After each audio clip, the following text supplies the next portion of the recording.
Hola, ¿qué tal? Un saludo para todos muy especial. Claro, vamos a continuar con la reseña. Prometí la reseña acerca de la obra de Ugur Aydin, de El hombre de la chatarra. Ujú. De entrada pensé que iba a hablar de basura espacial, pero no es así. Es muy interesante lo que él nos propone y para ello quiero compartir pantalla para que ustedes puedan observar de qué se trata todo esto y lo podamos discutir, porque me parece muy interesante. El amplio espectro de la manufactura, así he nombrado este post que en un breve momento voy a subir, reseña que hago yo del trabajo de Uguraidin. Ante todo vamos a ver en torno a qué objeto o artefacto sublime u objetivo gira esta historia. Benlik es una palabra turca que significa autoexistencia de una persona. En esta historia, la palabra Benlik significa una segunda copia respaldada por inteligencia artificial puesta a disposición de las personas en la vida social. Una segunda copia, podríamos haber dicho una copia, pero hay que ver un detalle muy interesante. Todos nosotros como humanos siempre tenemos varias copias de nosotros mismos al presentarnos en diferentes escenarios. Y me imagino que a eso refiere esto. El tener una segunda copia es un respaldo de lo que nosotros somos, pero de una manera muy diferente a lo que habitualmente conocemos. Y de eso se trata el desarrollo de esta historia, El hombre de la chatarra. Este relato está inserto en la antología de historias de ciencia ficción turcas que Ugur Aydin ha colocado dentro de esa antología. Es una de las muchas historias, de los muchos relatos turcos que están ahí en la antología de la cual ya les hablé el otro día y de la cual subimos incluso el link de Amazon. Bueno, vamos a ver. Aquí solamente les voy a dar una visión muy breve de lo que trata el relato. Empieza mencionando el día uno. Es como que hay un calendario donde se van anotando las circunstancias que van atravesando los personajes. La señora A salió de casa para ir a trabajar como siempre lo hace. El vehículo que le servía había salido del metro y estaba esperando junto al lado de la carretera. Cuando la señora A subió, el vehículo arrancó. Mirando hacia atrás desde la pantalla, vio un Benlik saludándola desde la acera. Era su Benlik, su copia de ella. Y ella sonrió mientras iba a trabajar. Su Benlik siempre iba en sentido contrario, en dirección de hacer deportes para mantenerse en forma. O sea, el Benlik hace deportes. En el día 2, la señora A salió de casa para hacer ejercicio en persona, ya no utilizando a su copia. Su Benlik se movió con el vehículo en su lugar, pero no volvió a mirar a la pantalla. Es la traducción literal de las palabras de Ugur. Sí, quiero entender que hay una dinámica diferente en la manera de observar un texto en turco que después se transcribe al inglés y posteriormente hay que encontrarle sentido al traducirlo al español. ¿Sí? Y es importante notar también que cada escritor en el desarrollo de su trabajo pues le da más importancia o a la metáfora o a la sintaxis o al mensaje, ¿sí? En este caso, el mensaje es lo que importa para Uguraidin. En tal sentido, vemos esto, ¿sí?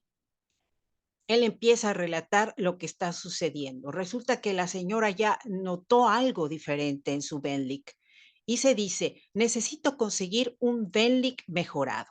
Bueno, sabía que esto era divertidamente inútil, ya que los Benliks eran introducidos con solo pequeñas diferencias en la naturaleza y gestionados a través de un único dominio central. Solo unos pocos contaban con características menores, eh, separando la calidad entre una empresa y otra, que pues ofertaba este tipo de Benelix. El día 5, ¿qué pasa? Bueno, aparece un señor de nombre E. Era entrenador.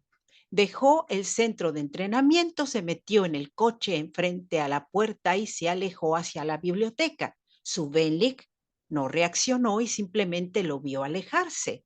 El Benlick volvió al centro de entrenamiento y para continuar otra lección se dispuso a hacerlo, pero estos Benlicks fueron proporcionando maravillosos doble vida para muchos usuarios, pero cada usuario empezó a notar ciertas eh, actitudes en sus Benlicks que no coincidían con lo que ellos esperaban de lo que habían comprado, ¿sí? Aquí dejo el texto. Les invito a leerlo en inglés y que nos comenten la sintaxis desde su visión con una mentalidad en español, cómo la coordinan, ¿sí? Bueno, en mi reseña y comentarios acerca del cuento, comento esto. La gran preocupación en una tierra desconocida al entender los procesos de manufactura, de comprender que no todos los circuitos pueden ser de utilidad a diferentes modelos de robots o en diferentes modelos de robots de uso cotidiano, la forma como el hombre de la chatarra los vendía en sacos para revenderlos sin conocimiento de su uso correcto, sin saber si el modelo al que se atribuían o conectaban estaba en la serie adecuada. Esto es lo más impactante del desarrollo de esta historia. Un mundo lejano, lejano a la Tierra, ¿sí?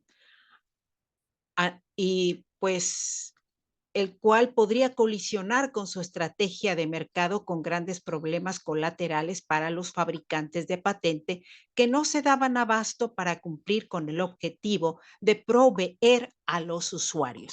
Esa es parte de la historia. Es muy interesante ver que ¿qué pasará en el futuro cuando vivamos en el espacio y nos encontremos o nos enfrentemos con que hay un mercado creciente de atributos muy especiales que la gente decide eh, como, como vitales para poder vivir, como algo que considera que sin ello no podría su vida ser óptima, de la calidad adecuada? ¿Iremos a pensar en eso?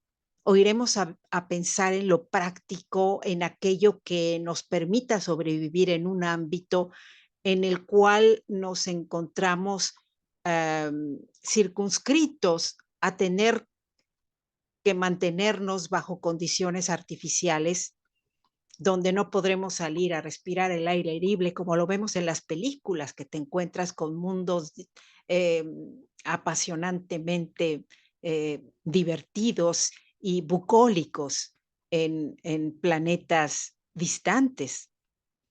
No sabemos si esto llegue a suceder en algún día. Todas las sondas que están buscando planetas habitables podrían encontrar eh, tierras superiores a la nuestra, que digan, no, no, no, aquí esto es lo que realmente necesitamos, está mucho mejor la atmósfera, el oxígeno es de una calidad impresionante y claro, vamos a llegar a hacer que esa calidad disminuya con nuestra presencia, pero no lo sabemos aún.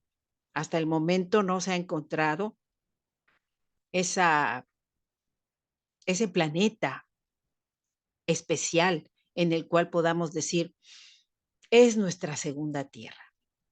No, pero tal vez en ese momento empecemos a pensar en lo accesorio, en aquello que realmente no necesitamos, pero que nos da un chic de yo tengo para gastar en un Benlick, yo tengo para vivir con cierta calidad de vida y darme el lujo de un Benlick porque me lo puedo permitir. No lo sabemos. O si ese Benlick va a ser necesario para salir a hacer las tareas a donde la atmósfera no nos permite a nosotros estar. Son preguntas muy interesantes. Y bueno, de esta forma quiero concluir con el comentario al libro que amablemente Hugo Raidín me permitió para leer y que sin duda nos presenta una oportunidad para crear un taller de discusión literaria en el futuro. Espero que así suceda y que nuestra lengua no nos impida el camino, que no digamos, no, no, es que está en turco, realmente cuando lo trato de traducir a mi idioma me cuesta. No, porque siempre hay manera de encontrar, eh, de buscar la manera. Y hay compañeros que saben perfectamente traducir, por ejemplo, del turco al inglés. Ahí los vemos a nuestros traductores que nos ayudan muchísimo en las asambleas legislativas, por ejemplo, ¿sí? O sea, que podría ser una dificultad para quienes no hablamos directamente el idioma y no somos bilingües o trilingües, o lo somos con ciertas carencias. Pero dentro de todo, el gran espectro del dinamismo de los escritores asgardianos se está presentando y eso es fundamental y yo quiero hacerlo notar porque avanzamos y el acervo cultural de nuestra biblioteca digital espacial está en camino. Para todos ustedes un saludo muy cordial y claro, les invito a leer a los escritores asgardianos. ¿Sí? ¿Conoces alguno?